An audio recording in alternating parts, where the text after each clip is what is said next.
La rencontre avec le cheikh Boakari Fofana, c'est une longue histoire.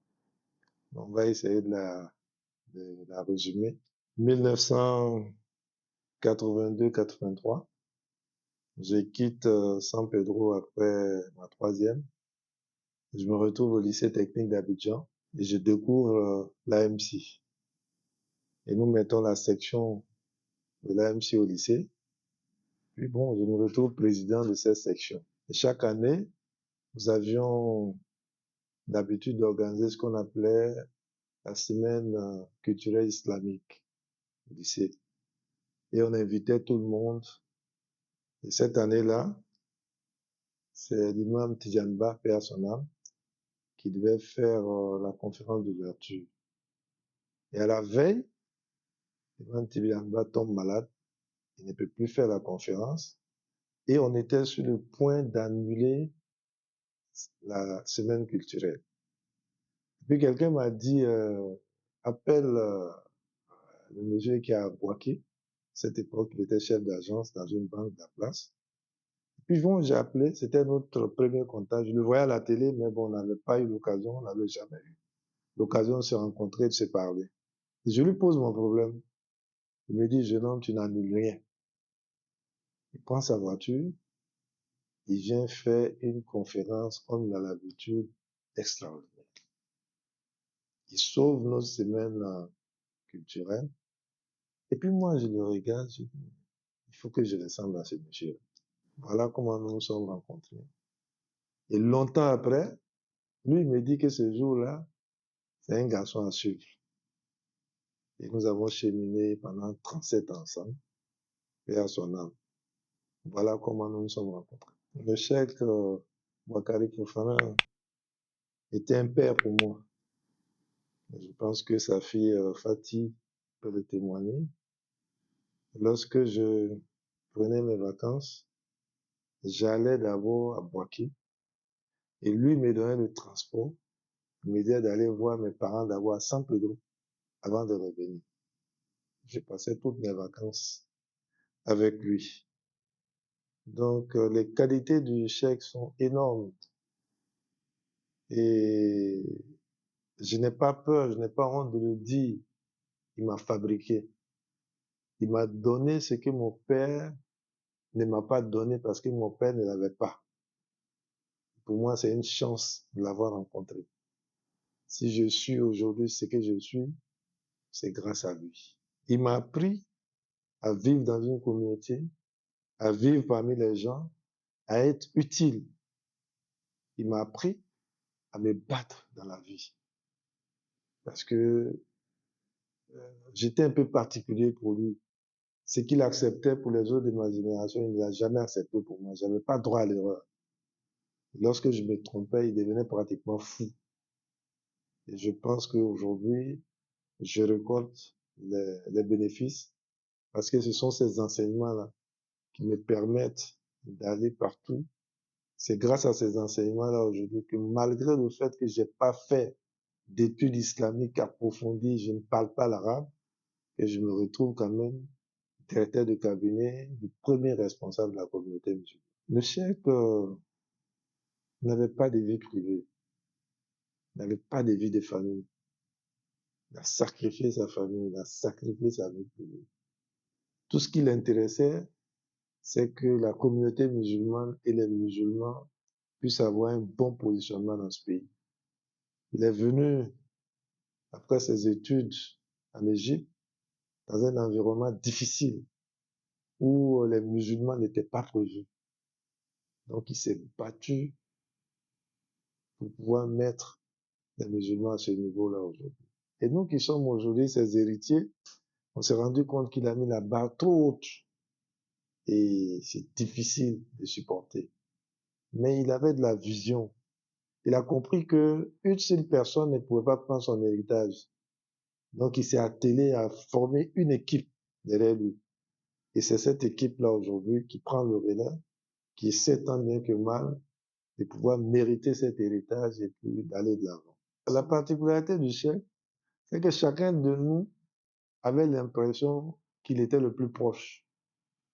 Chacun de nous. parce qu'il avait une relation particulière avec chacun de nous. Il nous connaissait individuellement. Il savait qui pouvait faire quoi. Et c'est comme ça qu'il a monté son équipe autour de lui. Et il avait une qualité extraordinaire qui était sa modestie. Il était ouvert. Il acceptait d'être mis en minorité malgré sa position. Et quand on arrivait à le convaincre, quand on arrivait à lui dire que ce qu'il veut faire n'est pas bon, ça lui coûtait rien de changer d'avis et de nous suivre. Et c'est comme ça on a vécu. Donc, il a travaillé sur chacun d'entre nous. Le chef avait de la suite dans ses idées. Il savait exactement où il allait. C'est nous, souvent, qui ne savions pas. Il savait exactement où il allait.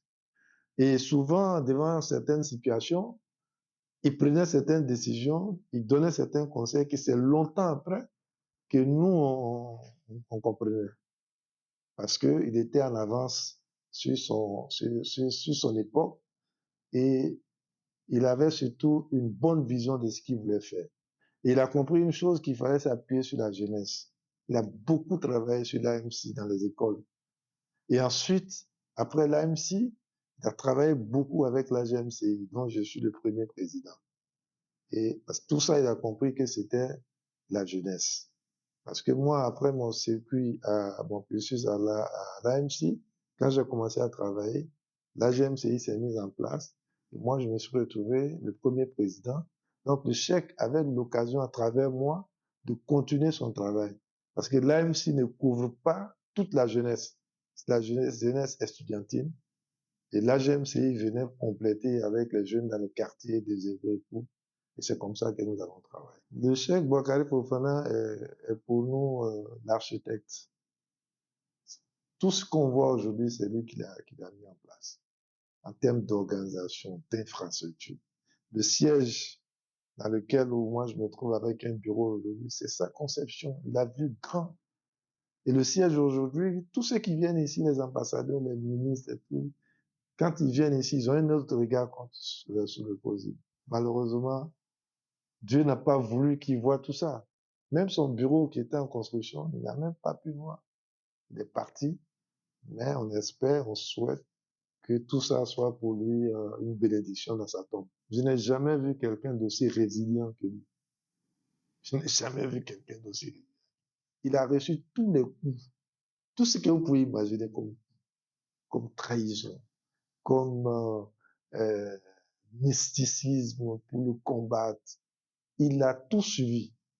Mais moi, j'arrive à la conclusion aujourd'hui que Dieu l'avait fabriqué pour la Côte d'Ivoire. Il est venu, il a fait sa mission, il est parti. Il était perçu, les gens avaient beaucoup d'admiration pour lui. Mais une personne de sa trempe ne pouvait pas avoir que des amis. Il avait des ennemis à qui il faisait de l'ombre. Et non, donc, naturellement, les gens réagissaient. Mais au fond de chacun d'eux, on savait que ce monsieur-là, c'est une grande personnalité. Il est venu pour accomplir quelque chose. Il va l'accomplir. De toutes les façons, lui, il allait accomplir ce qu'il veut, quel que soit ce qui s'est passé. Donc, il n'avait pas de problème. Il avait sa vision, il avait sa route, il avançait. Malgré les difficultés, comme je vous ai dit, les difficultés, il en a vécu. Et je suis personnellement témoin de beaucoup de choses. Mais ça l'a pas ébranlé. Mais c'était quelqu'un aussi d'un grand cœur. Il avait une grande qualité. C'était quand il n'était pas content, il s'exprimait. Et quand c'est fini, bon, il passait à autre chose. Il connaissait pas la rancune. Bon, la famille a été sacrifiée. C'était le prix à payer, hein. Mais on rend hommage à la famille. Ils ont joué le jeu. À un moment donné, la famille a compris que lui, là, il faut laisser à la communauté. C'est comme ça que nous, on a compris. On a arraché le chèque à sa famille. Et il vivait plus avec nous que sa propre famille. Mais c'était le prix à payer. Parce qu'on était dans une situation où bien il se sacrifiait pour ça, ou bien la communauté ne serait pas à ce niveau-là aujourd'hui. C'est le résultat de ce sacrifice. On est tous unanimes ici. On ne peut pas passer une journée ensemble sans parler du Cheikh Boakari Fofana. C'est pas possible. Ces enseignements qu'il a laissés. Même devant les situations difficiles, il y a quelqu'un qui a dit, mais le Cheikh a fait comme ça. Et quand nous, on essaie, ça marche. On dit, mais pourquoi on va aller inventer la roue? Il a tracé les sillons. Et nous, on est dedans. Et on s'est parlé, on s'est dit, si on ne veut pas avoir de problèmes, restons dans ces sillons-là. Et on avance. Donc, la famille a été sacrifiée. La famille l'a accepté. Il faut rendre hommage à cette famille-là, qui a été très discrète par moments. Je sais que ça n'a pas été facile, mais c'est leur part de sacrifice qu'ils ont fait. Les anecdotes, il y en a tellement. Je retiens une anecdote. Je n'avais pas le permis de conduire. Or, quand moi je me levais dans la journée, on passait tout le temps ensemble. Et donc, les week-ends, on était en voiture, et puis bon, on se promène, mais moi je peux pas conduire, c'est lui qui conduit. Et c'est au cours de ces moments-là qu'il me donnait les enseignements. Et le plus gros enseignement qui m'a servi toute ma vie, il a donné, j'étais en seconde. Et on était à Benjerville, quelque part, en train de partir à une conférence. Il m'a dit, je vais te dire quelque chose, je sais que tu vas rien comprendre, c'est pas grave, il faut retenir ça. Mais le jour où tu vas comprendre, tu vas venir me dire merci. Et c'est ce qui s'est passé. Il m'a dit, faut jamais paraître, faut être. Tu as compris? J'ai dit oui. Là, il raconte quoi aujourd'hui? Et quand j'ai compris ça, voilà, je ne dis pas qu'il n'y a pas de problème là, mais mes problèmes se sont amoindris. Parce que c'est vouloir paraître qui nous crée tous les problèmes. Mais quand tu es, que tu te présentes aux gens tel que tu es, qu'on te prend comme ça, c'est le plus gros enseignement qu'il m'a donné. Et par rapport à cet enseignement, naturellement, ça va aboutir à une anecdote. Je décide de me marier. Il me dit, tu sais, le mariage, quand tu assumes, hein, contrairement à ce que les gens pouvaient penser, je me rappelle une seule fois que le chèque a pris de l'argent comme ça pour me donner. Il n'y avait pas 100 000. Les gens pouvaient penser qu'il me donnait l'argent, non. Nos relations, c'était pas basé sur ça. Il me faisait toujours comprendre que tu dois te battre. Et donc, le marin a dit, ben, tu dois te débrouiller. Donc, bon, on voyait la liste des trucs. Je venais travailler, j'ai tout fait. Et puis, notre maman, sa première épouse, les femmes ont le flair. À la veille du mariage, elle dit, mais allons voir ce qui se passe là-bas. Parce qu'à 13 dans une cour commune, hein. J'ai commencé dans une cour commune, chambre, salon, on faisait rang pour aller dans les toilettes et tout. J'en suis pas mort. Mais grâce à cet enseignement, c'est ce que je pouvais m'offrir à ce moment-là. Ne pas paraître, faut être. Donc, c'est cour commune que je pouvais payer. La cour commune à 13 là-bas. Donc, un soir, je suis assis avec mon frère Aliou Touré. Je le vois débarquer avec Tanti. Qu'est-ce qu'il y a? Non, qui sont venus voir. Et Tanti qui rentre dans la chambre où la mariée était déjà en chambre, hein? Elle était déjà partie. Et puis elle sort et dit, mais, qui Michel? Il n'y a même pas de lit dans la chambre. Moi, j'avais un matelas. Toujours par rapport à cet enseignement, on peut dormir chez moi, pas besoin d'un lit. Je dis là, tu exagères. Donc, c'est la première fois, il met sa main dans sa poche, il sort l'argent, il dit, va chercher un lit. Et Dieu a fait qu'on est sorti à très vite. Le lit qu'on a trouvé, comme si c'était spirituel, je n'en sais rien. Le prix que le monsieur a dit correspondait à ce que lui l'a donné. On a donné l'argent, on a pris le lit, on a vu. J'ai compris quand la femme, mon épouse est venue, sa réaction vis-à-vis de ce lit-là m'a montré que c'était important. Deuxième anecdote que je peux donner, je vais commencer par rapport au permis de conduire. Un jour, on a fini, on est venu vers midi, il s'est fâché, il dit, mais ça peut pas continuer, c'est moi qui t'ai conduit, et puis tu es là, tu es assis là, tu joues au machin, ça suffit. Moi, j'ai rien dit, parce qu'il m'a appris à relever les défis. Je suis allé m'inscrire à l'auto-école. J'arrive à l'auto-école, le monsieur me demande, tu veux passer quel permis? J'ai dit non, il est passé le permis qui peut conduire tout.